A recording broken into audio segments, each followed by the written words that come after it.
Mario Gabelli. Hey, that was Howard. Thank you very much. Here's what I think about the arguments about not looking at tariffs. We have to basically remember that Ricardo may have been right. However, we as a country export $3 trillion and we import $4 trillion.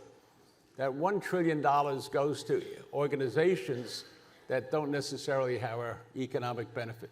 Anyway, I'm not here to talk about that dynamic. What's important now? What is important now? Thank you again for coming to our 40th annual conference. Today, you have an annual report in front of you. That came out of our money management firm, and center row is the list of individuals that have joined our Hall of Fame. We'll be talking about those later, and they're here today, and several of the previous recipients were here. And then you'll hear about the Graham and Dodd Award, awarded by the University of Columbia to business school, the business school, to Jennifer Wallace, and she's here, and we're glad to have her. So let's talk about what's important now. I'll take this mic because I can't stand here. What's the crisis? Do we have a crisis? So what? What's the best thing about us is that we can handle challenges and we can handle those dynamics, because my cousin Darwin said it best. It's not the strongest that survive, it's not the smartest, it's those that are most flexible. That's what we want to do. So what are the crises today? They're challenges and opportunities. This is terrific. That's why the methodology of allocating capital is best in our system. Okay, we had a challenge 5 years ago. We had a challenge that's ongoing. We have challenges with the banks, the Mideast. Food, what are we doing about the world? Energy, what are we doing about the world? Water, how are we allocating that? And obviously, geopolitical. What is the important thing that we think about? The debt of the United States, $37 trillion. Our deficits, we spend $7 trillion and we take in $5 trillion. So all of a sudden, how do we handle that? What are the importance on how to cut costs, less than growth in the revenues? Look at receipts, taxes. How do we handle that? What's fair? What's right? Is it fair to have somebody in Long Island, as an example, have only a SALT limitation of $10,000? Nothing. Tariffs. Howard gave you one of the versions of life about tariffs, and I'll give you another version. And then regulations. How do we want to regulate creativity? And so those are some of the issues. Who are we? I'll go through this very quickly, so fasten your seatbelt because I'm going to catch up on time. This is us. We started the firm in 1977. Our history goes back even further than that in terms of research. Our teammate, Doug Jameson, is here. He says hello. He's been with us 40 years, co-CEO of our public company. What do we do? Why am I adding teammates in Zurich to do research? Why am I adding them in Tokyo? And what are we doing in terms of finding ideas for you? We want the ignored and unloved. Howard wants the loved. I want the ignored. And this is our firm, publicly traded. We do research on a global basis so that if I go out and try to figure out what's going on in the defense spending in Europe, we have teammates that cover that, and you'll hear more about that later. What is value investing? It was started back in 1934. Look at what are bargains. Imagine if we were here in 1930 and somebody said, oh, Smoot-Hawley is going to be a savior. It turned out to be a disaster. Well, you made so much money in the stock market. It was incredible. 1949, this guy takes a course at Columbia Business School. Basically, he says, I learned a lot about investing, and I can do more. And this is 1988. It was a professor that taught me and Cooperman and another generation in 1967. 8 of business value investing was Roger Murray, and we'll talk about him. We have our own version of Mount Rushmore. Okay, Graham, Dodd, Murray, and Greenwald. Greenwald was the most recent teammate that led the notion of the generation of how to pick stocks. What's important? You learn how to analyze an industry, analyze a company, analyze financial transactions. You can be the next treasurer of the United States like Scott Bessent. You could be the next endowment chief. You could be the next treasurer of your foundation. And thank you. And basically look at the world of how to buy businesses. So that's the awards we give. And let me, if I can go back, I can't go, there we go. This is our Hall of Fame inductees this year, so we thank them because they all worked their fannies off 24 hours, 6 days, 7 days a week to make money for our clients. And this guy here, you know, he's not retiring. He's chairman. He's got 37% of the vote, remember that. And the Greg Abel that he's, even though he's in Des Moines like you, he understands how to allocate capital. So what's the press doing today? They're talking about the 13 Fs. So let's talk about Berkshire Hathaway. If you we started the firm in 1977. If you put 64,000 in, Berkshire Hathaway at that time, it would be worth $493 million, a 20% CAGR. No dividends, some buy stock back, some issuance of stock. Long-term investing, not trading daily on triple Qs. And if you had $1 million, Howard, I hate to say this, I know Gamco did extremely well, but it would have been $7.7 billion. So if you're running an endowment, long-term investing, you don't, how do we invest and how do we do that? How do we find the businesses? And that's what we do every day for everyone in this room and everyone that we look at, and that's what our teammates does. His annual meeting, we had an annual meeting the other day. We had 4 investors. Warren had an annual meeting, and we were there for our 16th annual conference. Max Sykes ran it, 35,000 to 45,000. This is us, gather array project. You'll hear more about this. As I said, I'll go quickly. What do? We pick up the data, read the cues, go to meetings, and I'll show you some of the conferences that we wrote. And, you know, there's some intensity. I must admit that we started the morning meetings off early. What is private market value? Company's public, like yours. What happens if it goes private? How much will you pay? What are the sum of the parts? What is financial engineering? What are the elements? What are the elements? A change in management like you did 10 years ago at Sony, like you did at so on. And IT&T, and you heard that before with Command when you talk about that. These are some of the elements. You have questions and answers. We'll give you the questions. Maybe we'll even give you the answers later on today. Research meetings. Tony Bancroft, 25th, 11th annual surface and recycling. Why is Republic Services gone from $10 a share to $250? Why is waste management gone up? What do we do about those kind of products? Here's another one that you'll hear more about later. How many are from Boston? Sorry about that. Hopefully tonight we'll figure it out. Yes, we own pieces of the Madison Square Garden Sports. And more importantly, and you'll hear about this later, because each of you have a keychain. It's called the Atlanta Braves. The stock closed at 44. They started the season off 0-7. They're now 22-22. So think about that recovery. Then we have Tony Bancroft talk about our annual defense conference.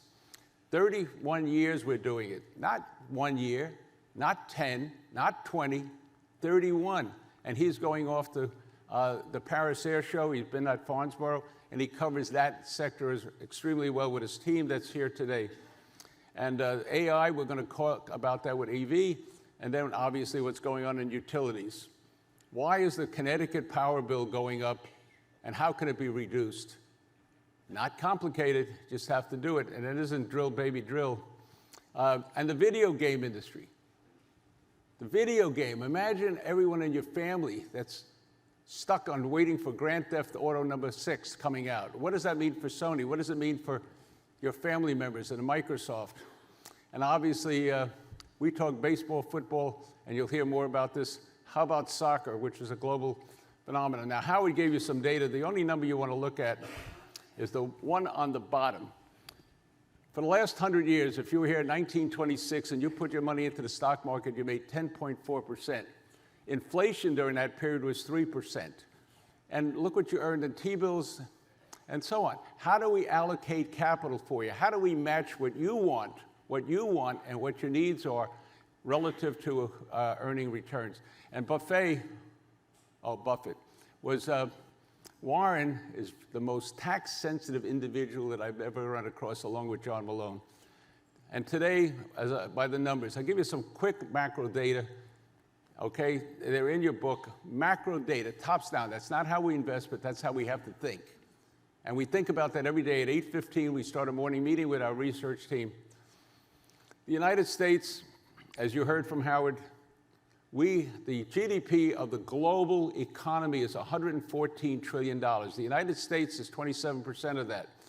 And China is 17%. That is an important trading partner on a global basis. And so what we need to know is understand what they're doing. The debt ceiling, and we talked about that before. How do we cut the debt as a percentage of our GDP? How do we do that? You just became president of the United States, and you're looking at the debt you inherited, the debt on a deficit basis, your tariff issues. So how do you solve the problem? Do you hire politicians, or do you hire business people who have gone through running businesses? Okay, we cannot continue with a $2 trillion deficit on the GDP that we have of $30 trillion. It's too big a number. Tariffs. Look at the balance of payments.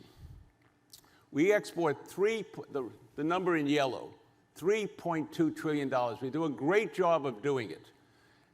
But we import a lot more, and our trade deficit is $917 billion. Jamie Dimon, in his annual report in 2025, just issued a number that shows how much of our wealth was transferred to the rest of the world, and what are they holding? How do we contain that? And so the amount that we're transferring every year is $1.1 trillion, okay? It buys a lot of stuff out in the, and that's the current account deficit. It's not a big number with Japan. It's not a big number with Canada. It's not a big number, as Howard pointed out, with a lot of countries. However, it is a big number with this country. And that is, how do we handle that? So what's wrong with bargaining? The individual that's president of the United States grew up in Queens. He loves to negotiate. The problem is the way he's negotiating is greater daily intensity than we as individuals and investors and the press love to chew this up. It's not being handled. The communication policy is quick, fast, and changes all the time, and therefore we have to adjust to that. So he's only been in power for 6 months, hopefully only 42 more. And this guy has a problem. He's got a serious problem. It's not the tariffs. It's not the fact that there's too much property and the unemployment rate and the need to raise incomes. It's this problem. So what I do when I lecture, I tell the Chinese students, go out now and help your country. The professors in the room go, consumer wealth. How are we as a country doing? This data is fairly uncomplicated. We have 10 years, assets have gone from $97 trillion to $190 trillion. Look what liabilities are $20 trillion. It's not going up a lot. Everybody talks about the debt of the American consumer. It's $20 trillion. It's not nothing, but relative to assets, the net worth has gone from $83 trillion to $169 trillion. So spend. Okay, later on. The only challenges we have that I see as student debt, we should allow students to take their earnings, W-2 income, and deduct it before they pay Social Security or any other taxes to start reducing their debt. You don't need to waive it. We need to find a way to support the students. And that's it. I'm going to go quickly now. Ideas and Innovations, my cousin, Charlie Darwin. Read it. That's what made capitalism and allocation of capital in a free market system with all the faults and the rule of law with all the faults.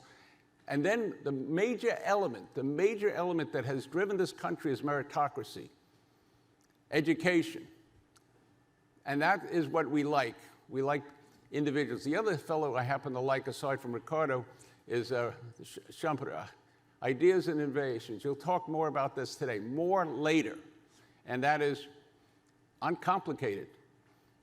If you don't have ChatGPT, I'm not paying anything for it, I can get information. Some of it's wrong, obviously, so you have to have judgment, but it gathers data. Now, 50 years ago, in May of 1977, May 1977, 50 years ago, these guys showed you what AI can do. R2-D2 and C-3PO. Oh, come on, you don't remember this movie, Star Wars? And then you had individuals that were creative, creating great companies. Imagine if that guy in the lower left came to you and said, give me some money for my venture capital. So then be turned down when you're looking for money for your robots, okay? One of our teammates who's in our Hall of Fame has started a new business. And this is what they looked at recently.